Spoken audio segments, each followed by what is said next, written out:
The Sukhoi Su-25, a legendary armored jet. It was the late 1960s, and leaders of the Soviet Ministry of Defense faced a pressing concern. They needed a new strike aircraft that could reliably offer close air support to ground troops. For years, Soviet fighter bombers like the Su-7, Su-17, MiG-21, and MiG-23 had soared across the skies, but they carried inherent weaknesses in the close support role. These jets were swift and could deliver mighty blows, yet their high speeds made it difficult to visually track ground targets.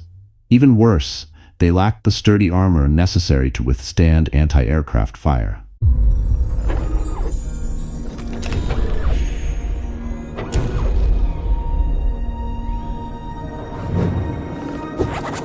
Recognizing these shortfalls, the Soviets decided in early 1968 to develop a specialized aircraft they called a Shturmovik, an armored assault plane reminiscent of the storied Ilyushin Il-2 from World War II. This new beast was to be built tough, meant to operate at low altitudes and remain stable even under punishing ground fire.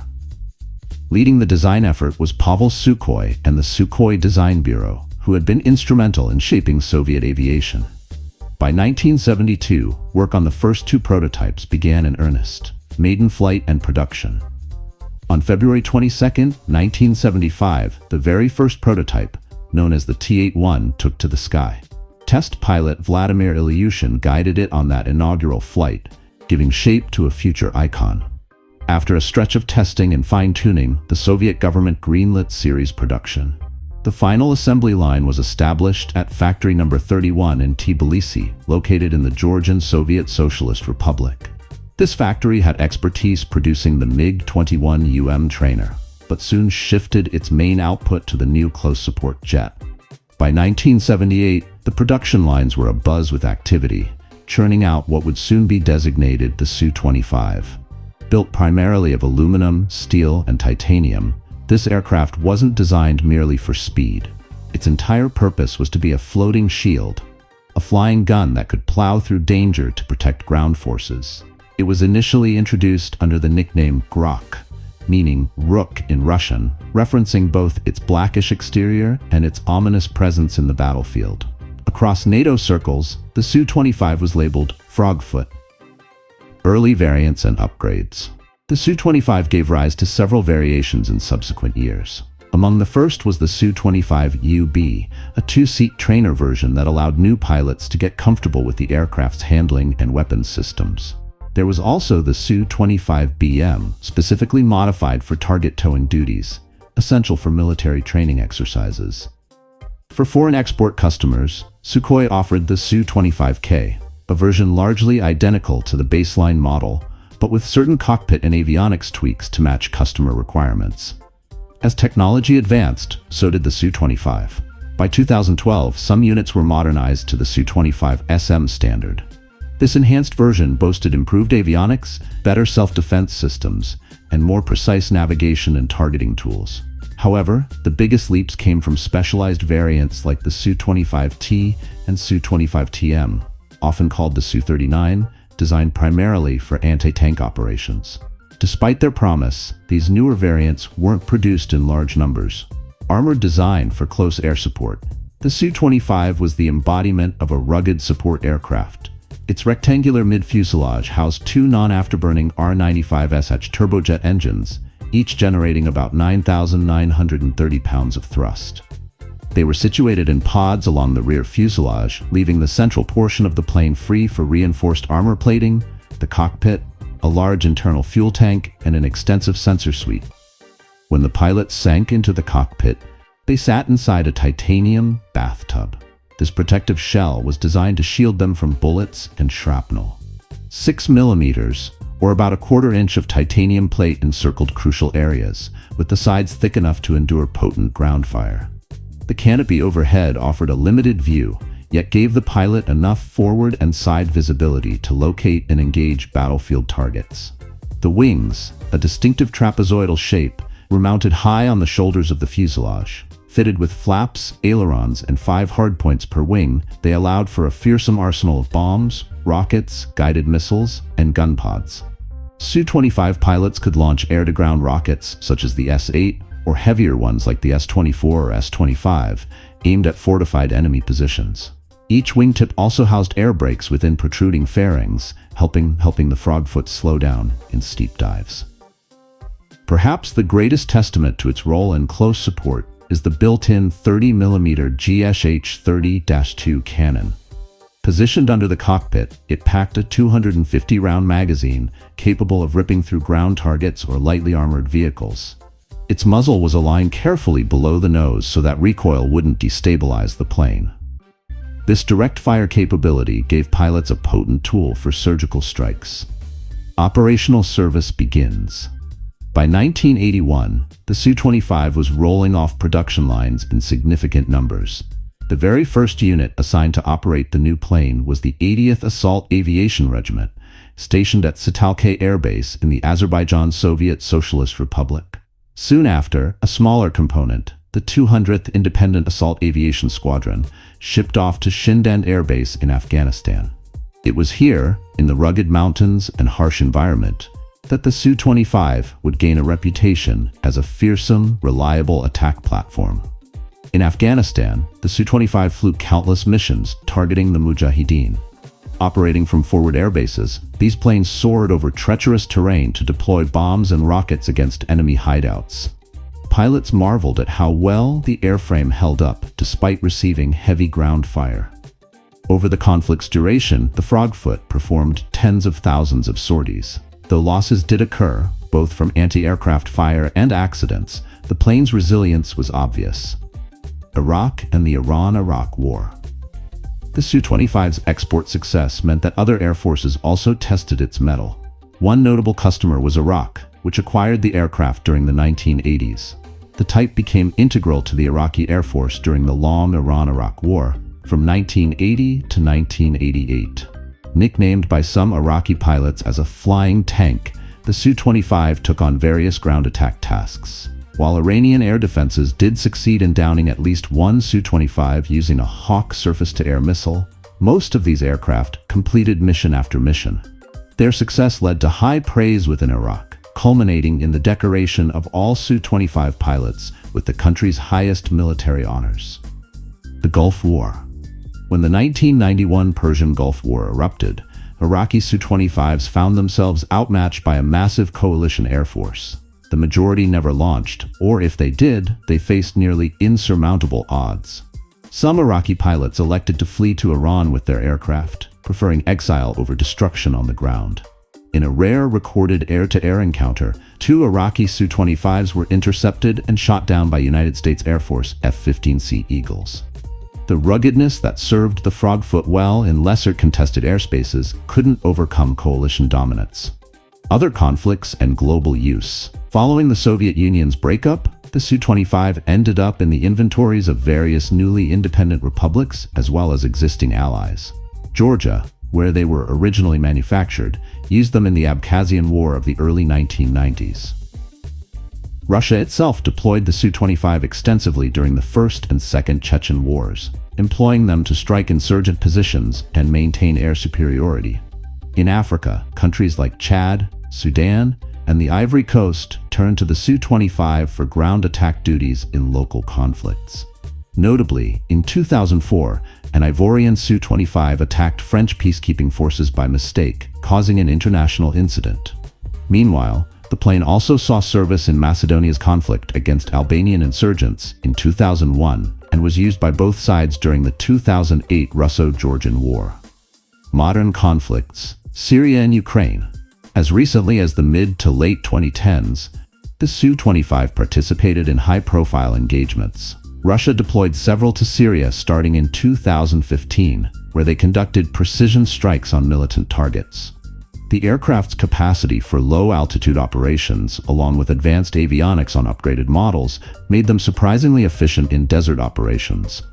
In Ukraine, both Russian and Ukrainian Su-25s have been involved in multiple clashes. Following unrest in 2014, Ukrainian pilots used Su-25s to engage separatist positions in the Donbas region. Several were lost to man-portable air defense systems. Russia, likewise, claimed to have operated Su-25s across the contested areas, leading to numerous downings on both sides. The craft's role has continued into the 2020s, with frequent battlefield sightings. Continued production attempts. Although large-scale production of the Su-25 ended in 2010 in Georgia, efforts to revive manufacturing have resurfaced from time to time. Some partially completed airframes remain, along with modernization kits aimed at making the older jets more compatible with modern warfare. For instance, a collaboration between Georgia's Tbilisi Aircraft Manufacturing and Israel's Elbit Systems produced the Su-25KM Scorpion, featuring advanced avionics and the ability to launch precision-guided munitions. Despite a promising demonstration, it hasn't seen widespread adoption. Notable modernizations: Su-25SM, Su-25T, and more. While the baseline Su-25 retains its fearsome presence, Russian engineers have introduced multiple upgrade paths. The Su-25T specialized in anti-tank missions and carried sophisticated sensors like the Shkval TV and laser designator suite. The Su-25TM, often called the Su-39, attempted to incorporate a radar pod, letting it fire advanced air-to-air and anti-ship missiles. Yet the cost proved prohibitive. A more cost-effective modernization route, the Su-25SM, focuses on digital avionics, improved navigation, and better weapon delivery accuracy. Part of the upgrade includes the Vitebsk self-protection suite to guard against heat-seeking missiles. Another highlight is the ability to fire the R-73 missile for limited air-to-air tasks. The Su-25SM-3 variant, introduced in the late 2010s, further refines targeting with the Sol-25 electro-optics package. Pilot's perspective. Handling and survivability. Pilots often describe the Su-25 as surprisingly agile at low altitude, where it's meant to excel. Many compare it to a helicopter in terms of its ability to spot and engage targets, albeit at greater speeds. The heavy armor, robust landing gear, and rugged airframe let it operate from damaged or makeshift runways, an enormous tactical advantage in wartime. In practice, the Frogfoot can linger near the battlefield, dispatching salvos of rockets or bombs with impressive precision. Its ability to sustain heavy damage and still limp back to base has been lauded in countless after-action reports. While the cockpit is snug and rearward visibility poor, the emphasis on pilot protection often made the difference between life and death. Avionics and cockpit details. In the original Su-25, avionics were fairly minimal by Western standards. The plane carried a basic Doppler radar for navigation, a laser rangefinder in the nose for targeting, and a simple heads-up display to help the pilot aim bombs and rockets. Over time, enhancements arrived in the form of more advanced sensors, new radio systems, and integrated electronic warfare suites. The pilot's seat, a Zvezda K-36 model, is known for its excellent ejection capabilities, offering decent odds of survival even at low altitudes.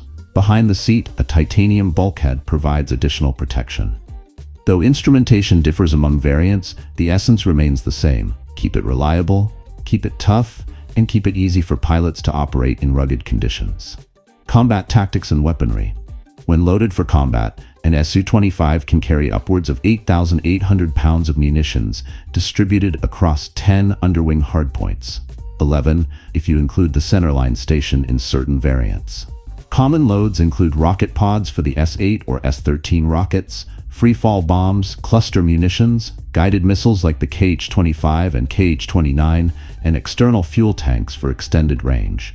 During the Soviet-Afghan War, it was common for Su-25s to operate in pairs, with one plane targeting enemy positions while the other provided cover or scouted for anti-aircraft emplacements. The jets often flew at low altitudes, weaving around mountainous terrain. Though sometimes hammered by small arms or surface-to-air missiles, they proved able to take hits and keep flying, even returning to base with engine failures or shred control surfaces.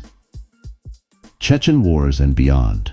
In the 1990s, Russia's involvement in Chechnya offered another proving ground for the Su-25. The close-quarters urban environments demanded pinpoint strikes, and while high explosives sometimes caused collateral damage, the Su-25's presence was central to Russia's air dominance.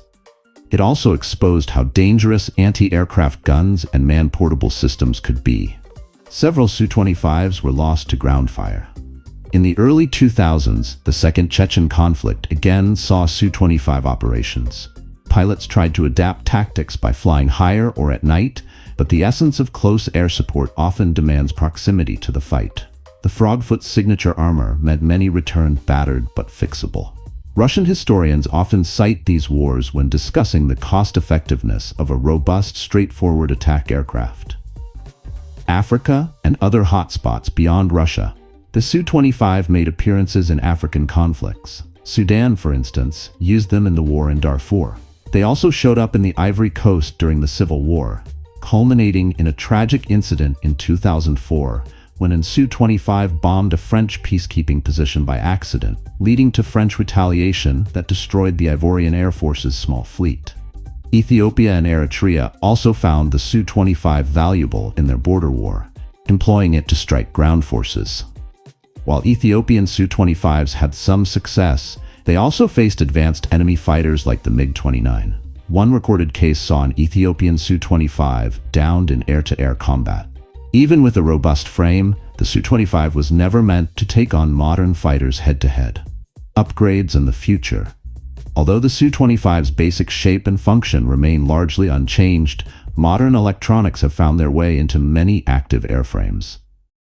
Countries that can afford deeper upgrades aim to install all-weather targeting pods, secure digital communication systems, and advanced defensive suites. Others, constrained by budget, are content with minimal modifications. In Russia, a large portion of the existing Su-25 fleet has been or is being upgraded to the Su-25 SM standard. This includes improved cockpit displays, better navigation, a digital computer for weapon delivery, and capacity to use laser-guided bombs. The Su-25 SM-3 goes a step further, with advanced thermal imagers and an upgraded self-protection suite.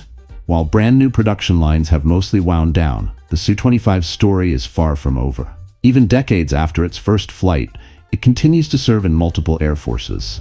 The combination of thick armor, simplicity, and ground attack prowess ensures it remains relevant in low to medium intensity conflicts where advanced stealth aircraft or costly bombers might be unnecessary or impractical.